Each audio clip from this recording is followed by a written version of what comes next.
Hey, so you've just seen we're putting in our fall plants. I'm so excited that we're finally here. The temperatures are wonderful. They're starting to go below 80 degrees, which is my favorite temperature and favorite time of year. So let's talk about what we planted real quickly.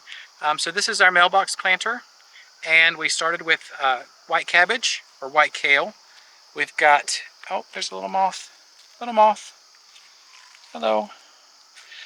We've got some purple and white pansies, some purple lavender violas, and some variegated ivy for winter interest. So these will last all winter long for us here in Zone 7, which is why I chose to do these in the mailbox planter. I wanted these to be here and not die out over the winter time. So in Zone 7, these will last through most of the winter for us. The cabbage may go out in late January or so when we start getting really cold, but the violas and pansies will just take off. They'll actually fill this out.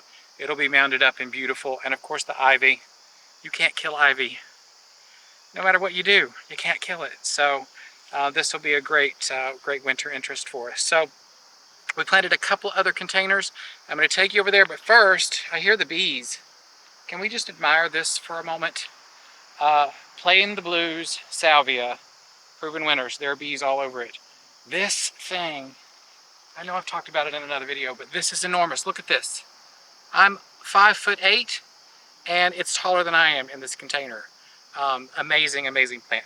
But let's head over to the other side of the driveway and I'll show you the other containers we just planted. So this is the other side of our driveway and our two taller containers. These had some amazing gomphrena, which are now on the ground gone. They were enormous and woody stems. They were hard to get out of there. So they did really well in this container. We've got a weeping blue spruce for our centerpiece here, and then we've just kind of repeated what we did on the other side, but I did a solid purple pansy with a little bit of dark purple and light purple inside instead of the white. I did a white and purple viola, and I left our Silver Falls dichondra because, I mean, I've talked about this before. What an amazing plant. Now this will die out and it will no longer be here once we get our first frost. But these will fill out and this will look much fuller once everything's in here. There are 2 to 3 pansies in each container that we put in here. So this will fill out beautifully over the next month. In the container below that, I did the same thing basically. We did a purple pansy and a purple viola, a little bit lighter purple viola. I did not do the white in the bottom container with our tater tot arborvitae that we've got in here as well. Now this had our supertunias, our Vista supertunias, and our superbena that was in the front.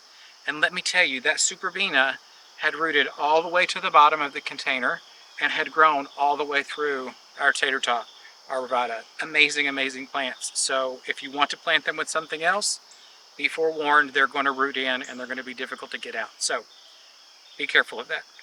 We'll be careful of that next season as well. So that's it for our first fall containers. We've got more coming next week. We've got a couple more containers that we're going to do. The Play in the Blues. It's gotta go. It's time. So that will be going out. We've got some other things going in there. So please join us for that. Subscribe if you haven't already. Thanks for joining us. We'll see you next time. Bye.